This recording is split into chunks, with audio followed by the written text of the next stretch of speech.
As a big fan of point-and-click style adventure games, I am ashamed to say that I was unaware of Daedalic Entertainment's attempt at adapting Ken Follett's 1989 historical fiction novel The Pillars of the Earth. Adventure games have come a long way over the last 510 years. A genre once seemingly consigned to history has been reinvigorated by games in Telltale's various franchises, and more recently Daed Entertainment's fantastic Life is Strange. More recently, developers have taken the format of choice-based storytelling and modernized it, removing elements that were always irritating, such as searching screens for obscure items, bizarre puzzles, and frustrating logic. These games are extremely streamlined when compared to their PC counterparts of the 1990s. Daedalic Entertainment has taken a slightly different approach with its adaptation of The Pillars of the Earth. Some of the choices the devs have made are perhaps inevitable, because the overall story is, if you will excuse the pun, set in stone. Although the player can make decisions at various points throughout the game, I rarely felt that these decisions had a significant impact on the development of the story.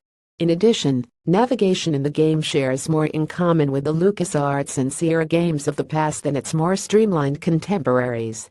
Nevertheless, none of these aspects should prove too much of a barrier to enjoyment, should the story engage the player.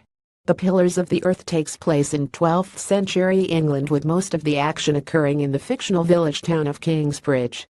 The game is not yet complete, as currently only this first part is available, with the second coming later this year, and a final entry due for release next year.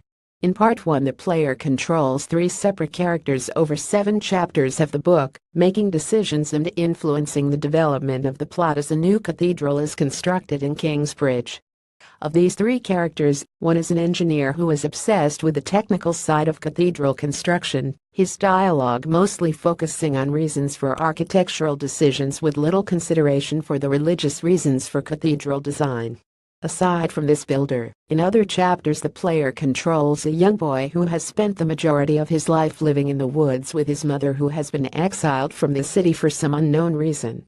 Although less directly involved in plot development than other characters, the boy's contribution is significant as he tips the balance of power at key points through his unseen actions.